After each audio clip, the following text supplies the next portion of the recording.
Olá, bem-vindos ao Momento Escatológico. Eu sou o pastor Ademar Nogueira, da Ibrave Cumbica, e agradeço mais uma vez por tê-lo junto comigo neste vídeo. E vamos falar sobre por que as pessoas demonstram pouco interesse pelo céu. É fácil responder esta pergunta. Sabido é que as pessoas não têm um grande interesse pelos céus. Elas falam e querem ir para o céu porque sabem que o céu é um lugar de paz, é um lugar bom, onde não há sofrimento e onde tem a presença de Deus, e por aí afora vai.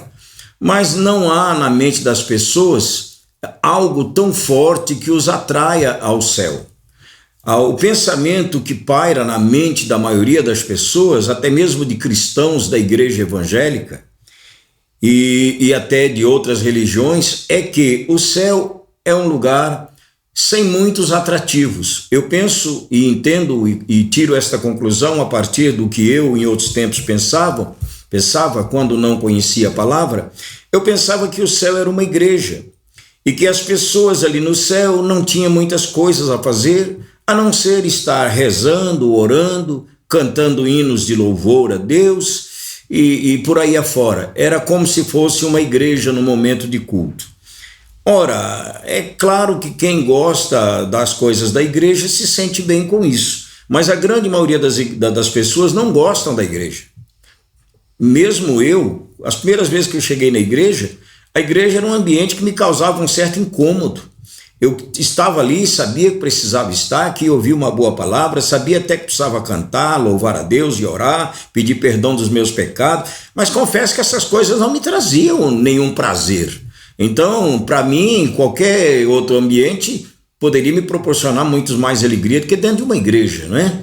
E eu descobri pela palavra de Deus, e a palavra de Deus assim nos afirma, que o melhor lugar para se estar é na presença de Deus. Só que precisa-se entender o que de fato é a presença de Deus e o que de fato é a nova vida. Então eu quero falar um pouquinho aqui. A nova vida, ou seja, os céus para onde todos os salvos irão, não é uma igreja, um lugar que as pessoas estarão confinadas ou com poucas atividades, e as que forem desenvolver estarão todas elas ligadas a algum fundamento de religião ou algum fundamento de culto. Não existe nada disso, pelo contrário. A igreja onde nós, os salvos, iremos morar, a igreja não, os céus, nem igreja tem lá, porque não precisa. Porque qual é o objetivo da igreja aqui na terra?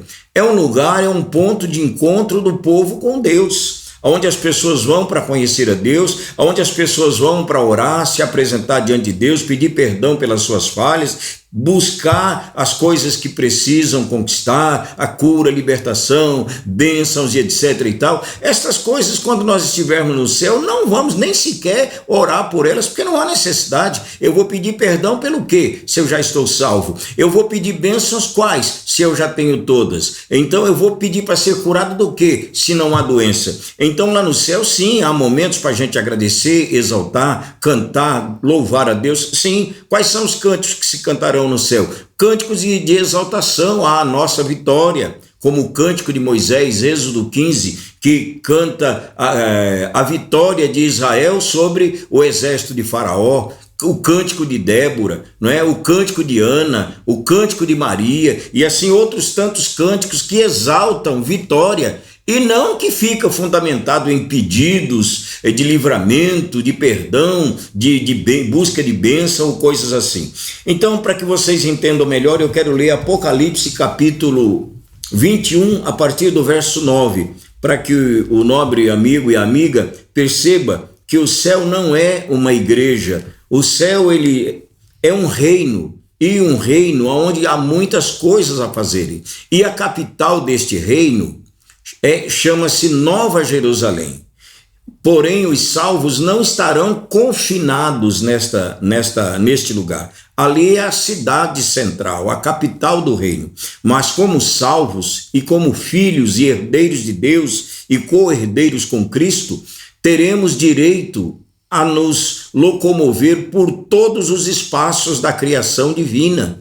Porque qual dos filhos não pode conhecer ou mesmo usufruir dos bens ou das propriedades que seu pai possui. Então, como salvos, nós teremos direito a tudo. Mas o nosso domicílio se encontra nesta cidade, chamada aqui no Apocalipse de Nova Jerusalém. Preste atenção para que vocês percebam que linda é esta cidade e vê se tem nela alguma coisa ligada à igreja ou à religião. Está escrito Apocalipse capítulo 21, a partir do verso 9, indo até o 5 do capítulo 22. Diz: Então veio um dos 7 anjos que tem as 7 taças, cheia dos últimos 7 flagelos, e falou comigo, dizendo: Vem, mostrar-te-ei a noiva, a esposa do Cordeiro, falando aqui da igreja. E me transportou em espírito até uma grande e elevada montanha, e me mostrou a santa cidade, Jerusalém, que descia do céu da parte de Deus, a qual tem a glória de Deus. O seu brilho era semelhante a uma pedra preciosíssima, como pedra de jaspe cristalina. Tinha grande e alta muralha, 12 portas, e junto às portas 12 anjos, e sobre elas nomes inscritos, que são os nomes das 12 tribos dos filhos de Israel. 3 portas se achavam a leste, 3 a norte, 3 a sul e 3 a oeste. A muralha da cidade tinha 12 fundamentos, e estavam sobre estes fundamentos os nomes dos 12 apóstolos do Cordeiro. Aquele que falava comigo tinha por medida uma vara de ouro para medir a cidade e as suas portas e a sua muralha. A cidade é quadrangular, é quadrada, de comprimento e alturas iguais. E mediu a cidade com a vara até 12.000 estádios, isto é, 2.200 quilômetros. O seu comprimento, largura e altura são iguais, é um quadrado. Mediu também a muralha da cidade, 144 côvados, 65 metros, medida de homem ou de anjo. A estrutura da muralha é de jaspe. Também a cidade é de ouro puro, semelhante a vidro polido. Os fundamentos da muralha da cidade estão adornados de toda espécie de pedras preciosas. O primeiro fundamento é de jaspe, o segundo de safira, o terceiro de calcedônia, o quarto de esmeralda, o quinto do sardônio, o sexto de sárdio, o sétimo de crisólito, o oitavo de berilo, o nono de topázio, o 10º de crisópraso, o 11º de jacinto e o 12º de ametista. As 12 portas são 12 pérolas, cada uma dessas portas de uma só pérola. A praça da cidade é de ouro puro, como vidro transparente. Nela não vi santuário, isto é, igreja, porque o seu santuário é o Senhor, o Deus Todo-Poderoso e o Cordeiro. A cidade não precisa nem do sol nem da lua para lhe darem claridade, pois a glória de Deus a ilumina e o Cordeiro é a sua lâmpada. As nações andarão mediante a sua luz e os reis da terra lhe trarão a sua glória. As suas portas nunca se fecharão de dia, porque nela não haverá noite. E lhe trarão a glória e a honra das nações. Nela nunca mais entrará coisa alguma contaminada, nem o que pratica abominação e mentira, mas somente os inscritos no livro da vida do Cordeiro. Então me mostrou o rio de água da vida, brilhante como cristal, que sai do trono de Deus e do Cordeiro. No meio da praça, de uma e de outra margem do rio, está a árvore da vida, que produz 12 frutos, dando o seu fruto de mês em mês, e as folhas da árvore são para a cura dos povos. Nunca mais haverá nela qualquer maldição. Estará nela o trono de Deus e do Cordeiro, e os seus servos o servirão. Contemplarão a sua face, e na sua fronte estará o nome dele. Então já não haverá noite, nem precisam eles de luz de candeia, nem de luz do sol, porque o Senhor Deus brilhará sobre eles e reinarão pelos séculos dos séculos, ou seja, eternamente. Então, aí está para os ouvintes verem, para os amados verem, o que é a cidade, não é? Digamos assim, a capital do reino em que os salvos terão como habitação no futuro. Como eu disse, não estaremos confinados nesta cidade, mas vamos falar um pouquinho dessa cidade. Olha que coisa linda, a cidade é feita com 12 tipos de metais preciosos. Tem aí o nome, muitos deles eu sequer conheço, mas eu li o nome de todos eles aqui, e a gente vai ver que, em linhas gerais, esses metais, né, esses metais preciosos, constava do peitoral do sacerdote, né? Ele carregava 12 pedras no seu peitoral. e do sumo sacerdote. Mas eu digo para você que se esses materiais aqui não são desta terra, são dos céus, criado pela mão de Deus, naquele lugar onde nunca houve pecado. Se os metais desta terra, o ouro, não é, e todo o diamante, essa coiseira toda, têm um valor extraordinário e são belos, aqui nesta terra contaminada pelo pecado, o que dizer então desses materiais aqui que nunca viram o pecado, que não foi manuseado por ferramentas humanas e nem pela mão de pecadores, foi manuseado pela mão do próprio Criador. Então a coisa é muito linda. Quando vocês pensarem então no que é o céu, para onde vai o salvo, pense nisso. É uma cidade. A cidade é gigantesca, é suntuosa, não dá nem para humanamente, com a nossa mente limitada, pecado atrofiou a nossa mente, nós só usamos 3% da nossa capacidade, do nosso potencial de pensar. Então, com esses 3% apenas que temos, não temos como compreender ou dimensionar. Mas a cidade, ela mede 2.200 quilômetros. É uma distância que, vamos dizer, ela vai daqui de São Paulo à cidade de Maceió, em Alagoas. E a cidade é quadrada, ela tem essa mesma medida, 2.400 quilômetros e 200 quilômetros em cada um dos seus 4 lados.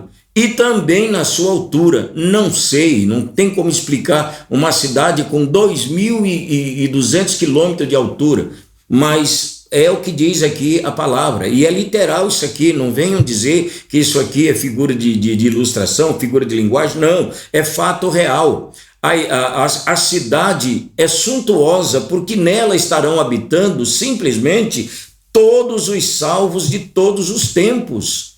Esta é a habitação futura dos salvos. Cidade esta que eu digo que ainda não tem ninguém habitando nela. Essa cidade não está ainda habitada. Ela será a habitação de todos os salvos no futuro, mas até hoje não é lá que estão os salvos, né? Outros estudos aí podemos explicar isso. Mas vamos falar aqui da cidade em si. Essa cidade suntuosa, quando chegarmos lá, nós vamos ver que nós vamos encontrar escrito logo na entrada, nos fundamentos, nas colunas, né? Os fundamentos são as colunas daquelas portas, daquelas gigantescas muralhas. Nós vamos ver o nome dos 12 patriarcas, os 12 filhos de Jacó, aqueles que deram nome às 12 tribos de Israel, né? Está lá Judá, Benjamim, Efraim, Manassés, está todo mundo lá. Então, os 12, por quê? Porque eles representam a velha aliança, a aliança de Moisés. E estarão nas portas o nome dos 12 apóstolos de Cristo. Quais eles? Aqueles 12 lá, Mateus, Lucas, Tiago, João, Pedro, todos eles. No lugar do Judas Iscariotes, que era um dos 12, que foi excluído, entrou o apóstolo Paulo, o apóstolo São Paulo. Então o nome desses 12 apóstolos estarão ali nas portas do céu, representando a nova aliança, a aliança do Novo Testamento, a aliança de Cristo, o Novo Testamento. Então vejam vocês, que suntuosidade tem essa cidade. Uma muralha com 65 metros de altura, circulando uma extensão de 2.200 quilômetros. Quadrado não, 2.200 quilômetros em cada um dos seus lados, e também de altura. Então, que cidade suntuosa, bela e linda. E aí vocês admirem depois aí a beleza dessa cidade com esses metais que eu já descrevi. E aí diz que a cidade não precisa de luz do sol, nem de qualquer outro tipo de luz, porque o que ilumina a cidade é a glória do próprio Deus e a glória de Cristo. Então não precisa de luz artificial e nem de luz produzida por nenhum astro, como o sol, como a lua ou como outro astro que ilumina. Por que não precisa? Porque Deus é poderoso para iluminar o céu com a sua glória, assim como quando ele organizou o caos aqui na terra, ele iluminou do primeiro até o 4º dia a terra toda com a sua glória, porque está lá escrito que no primeiro dia disse Deus, haja luz e houve luz. Que luz era aquela? Se o sol só veio a existir no 4º dia. Deus criou o sol e a lua no 4º dia. Então, do primeiro até o 4º dia, do primeiro, segundo e terceiro dia, qual era a luz que tinha na terra? A luz da glória de Deus. Luz esta que foi embora, que teve que se evadir da terra, teve que sair da terra com a entrada do pecado. Por isso que Isaías 60 diz, olha, a escuridão cobre os povos e as trevas cobrem as nações, mas sobre ti, sobre aquele que anda com Jesus, aparece resplendente o Senhor, e a glória do Senhor se vê sobre ti. Então a terra foi coberta por trevas, mas ela um dia, a partir do momento que o caos foi organizado, porque antes ela estava envolta em água e oculta em trevas, mas quando Deus começou a organização, ele diz, haja luz e houve luz. Aquela luz é a mesma de lá do céu. Então, uma prova de que Deus não precisa de iluminar nada com artifícios, nem com astros criados por ele próprio, e menos ainda com luz criada pelo homem. A Nova Jerusalém não precisa de luz, ela tem luz própria, porque a glória do Senhor é permanente nela. Então diz que há um rio de água da vida, da água da vida, e está aqui também no capítulo 1 no verso 1 do capítulo 22, está escrito aqui que o rio da água da vida jorra do trono de Deus, e no meio da praça, a praça na cidade, de uma e de outra margem está a árvore da vida. Então, onde estava a árvore da vida no início? Estava lá no jardim do Éden, mas depois que Adão pecou, Deus teve que tirar a árvore da vida aqui da terra para que o homem não comesse daquela árvore e se eternizasse no pecado. No início diz a Bíblia que Deus expulsou Adão do paraíso e colocou querubins para guardar o caminho da árvore da vida. Mas Deus viu que, sabendo que o homem é maior que o anjo, mais cedo ou mais tarde o Adão e a Eva venceriam aqueles anjos e chegariam até a árvore. Então, por isso, Deus remove a árvore da vida, como todo o jardim que não existe. Se nós quiséssemos saber onde hoje fica o jardim do Éden, é lá no Iraque, né? Na antiga Babilônia, no Iraque. Mas não há jardim nenhum naquele lugar. O rio Tigre, o rio Eufrates, está tudo ainda. Geom e Pison não se localiza mais. Foram rios que com o tempo se secaram e extinguiram. Mas os dois grandes rios, o Tigre e o Eufrates, está lá no Iraque para qualquer um que queira ir lá ver. Porém, paraíso não há nenhum lá. É um lugar meio esquisito, feio, inclusive de ver, como todo aquele Oriente Médio, um lugar ressequido, porque aonde Deus põe bênção tem, mas de onde ele tira também tira. Então aquele lugar é um lugar realmente feio de se ver. O Oriente Médio não tem nada de belo hoje em dia, porque é o centro do mundo, mas é o centro do pecado. Foi ali e é ali que acontecem as maiores barbaridades que o ser humano praticam sobre a terra, não é? Então, por isso aquela região ela só vai conhecer beleza quando Cristo restaurá-la, porque até lá ela é aquela coisa. Mas a Nova Jerusalém, que é um lugar aonde nunca penetrou e nem nunca penetrará pecado, é um lugar belo, fantástico, extraordinário. Aqui no verso 22 do capítulo 21 está escrito: nela não vi santuário, porque o Senhor é o seu santuário, e o Deus Todo-Poderoso e o Cordeiro. Não é? O Deus Todo-Poderoso e o Cordeiro são o seu santuário. Por que não tem santuário? Santuário é igreja. Por que não tem igreja na Nova Jerusalém? Igreja para quê? Como eu já disse no início, igreja serve para ser um ponto de encontro do pecador com Deus. Um ponto onde o pecador vai para buscar a Deus. Na Nova Jerusalém você não tem que buscar a Deus em canto nenhum, porque ele está em toda ela. Onde você estiver fazendo o que você fizer, você está na presença de Deus. Então, por isso, não precisa de igreja, de nenhum momento de comunhão. Isso não quer dizer que não vai haver lá nesta cidade momentos de ajuntamentos para grandes eventos, para grandes festas. Aliás, a tônica dos céus é marcado por festa. Em todas as parábolas que Jesus falou sobre o céu, o que mais ele exemplificou o céu foi com festa. Então o céu é lugar de festa, lugar de alegria, lugar de gozo. Então, para nós finalizarmos essa meditação, pense bem nisso: o céu não é uma igreja, um lugar monótono, com poucos atrativos ou com poucas coisas a fazer. É um reino. Nós estaremos morando nesta cidade. Esta é a cidade domicílio de todos os salvos. Porém, o céu é um reino, compreende muito mais do que esta cidade. Isso aqui é só a cidade, a capital do império. Porém, o império é vasto e gigantesco, e os salvos é quem vão administrar as coisas futuras. tanto nesta cidade como aqui nessa terra restaurada durante o milênio e em qualquer outra área, outra parte do mundo que sequer nós conhecemos. Lá em 1 Coríntios capítulo 6, Paulo diz assim: ou não sabem vós que os salvos hão de julgar o mundo e os anjos? Então nós vamos julgar, e não só julgar, vamos administrar, como está lá em Lucas capítulo 19, na parábola das minas. Nós estamos nos preparando e nos qualificando para tomar posse desta terra e para administrar o mundo criado por Deus, que nós humanos não temos sequer o conhecimento ou a dimensão do que o que de fato seja. Volta e meia a ciência descobre uma estrela que está não sei quantos bilhões de anos-luz de distância de nós. Então eu digo, é a última das coisas criadas? Não, tem coisa muito mais longe, muito mais distante. Dizem que existem milhões de galáxias e nós só conhecemos uma, a galáxia solar, que é onde que nós moramos, composta apenas por nove planetas. Então tudo isso para falar que a vida futura tem muita coisa para ver. Quando falamos de céu, não pense num negócio monótono, num negócio sem atrativo. Aqui nesta terra cheia de pecado e de limitações, nós fazemos tantas coisas simultaneamente, temos tantas ocupações a fazer, não haveria de ser no céu, aonde não há pecado e aonde nós estaremos com 100% da nossa mente e com plenitude do poder de Deus. Não haveria de ser lá que nós estaríamos confinados a um ambiente de culto e de oração, o tempo todo olhando para a face de Deus e cantando e louvando.